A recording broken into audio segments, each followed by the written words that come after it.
Good morning everybody and welcome to Rhyme of the Times for the weekend in the 2nd of November 2024.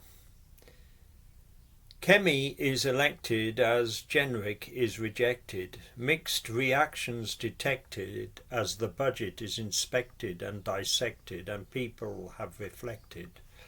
Israel has UNWRA ejected and a humanitarian catastrophe is projected. Spain is badly affected by unexpected floods and people in Valencia feel unprotected and neglected. The rain in southeast Spain was plain and sustained. It came so hard it couldn't drain or be contained. Cars and people were swept away in the flood and Valencia turned into a sea of mud.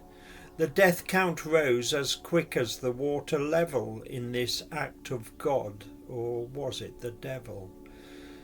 And the local government went MIA as people and property were swept away. The national government sent in the squaddies to help clear up and recover the bodies. So why did more than 200 people die? A year's rain in 8 hours may help explain why, and most of the year the land being bone dry meant water drained slower than it fell from the sky. Many local people ended up angry and scared because it seemed the region just wasn't prepared. With a local government which is very right-wing, climate change is perhaps not really their thing. The first Labour budget for 14 years was unveiled on Wednesday to cheers and jeers. The first female Chancellor the UK's ever had made some people glad, some sad and some mad. Rachel Reeves started with the admission that she'd had to make some tough decisions. That oft-mentioned black hole of £20 billion that she's repeatedly claimed that she had found when she took over the Treasury in early July had created hard choices she couldn't deny. But she was now one of the adults in the room and she would fix the economy, no bust and boom. Fixing the foundations was the government's mantra. Christmas is coming, but she ain't no Santa. Their manifesto had contained the assertion that there'd be no tax rises for any working person, but the term working person was never defined, so the assertion was partially undermined. Small business owners seem particularly aggrieved at their increased costs announced by Miss Reeves. Employers' national insurance cost inflated along with the minimum wage elevated. Does this help Labour's self-proclaimed growth agenda? Some say Rach has got it wrong. Some defend her.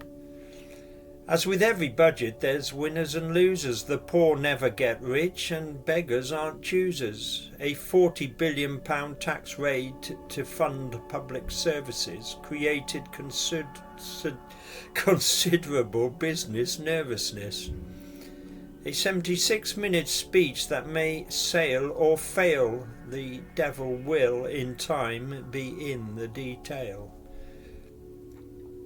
The Brexit vote was, of course, David Cameron's last stand. After 8.5 years, many still curse the man.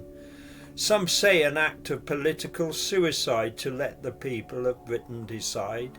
The people chose out when he wanted in, so he resigned and let the chaos begin. Like United managers since Ferguson moved on, Tory leaders in the last decade have come and gone, their government looking more tired and spent, all decency lost in terminal descent. Culminating in July's inevitable thrashing when the public gave them a ballot box bashing. May Johnson trust Sunak all culled or sacked after leading the country down a long cul-de-sac.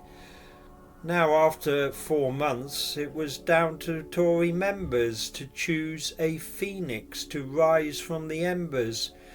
So will 2024, the 2nd of November, be another forced dawn or a day to remember?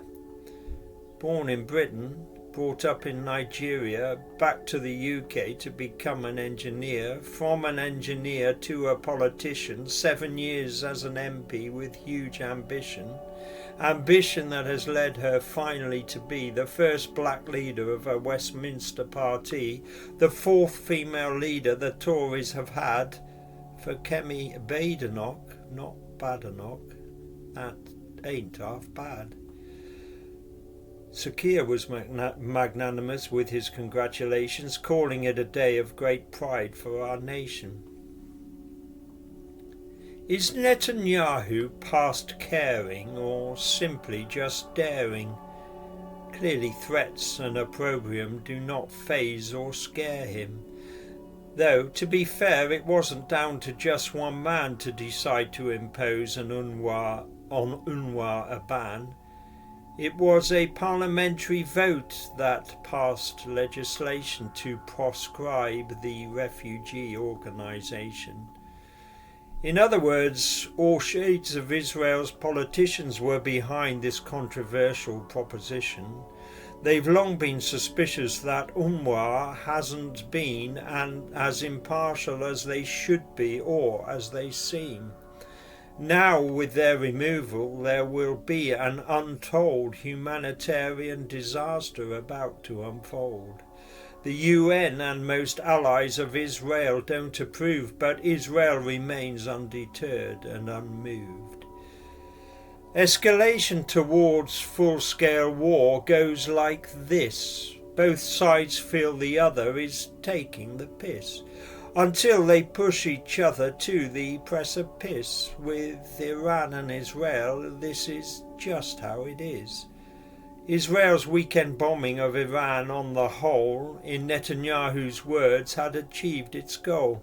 It had reduced Iran's military capabilities but avoided oil and nuclear facilities. And Iran's leader's response was surprisingly measured. Ali Khamenei attempted to defuse the pressure. It was a mere flesh wound, was the suggestion. De-escalation appeared to be his intention. Maybe peace, after all, is not out of the question.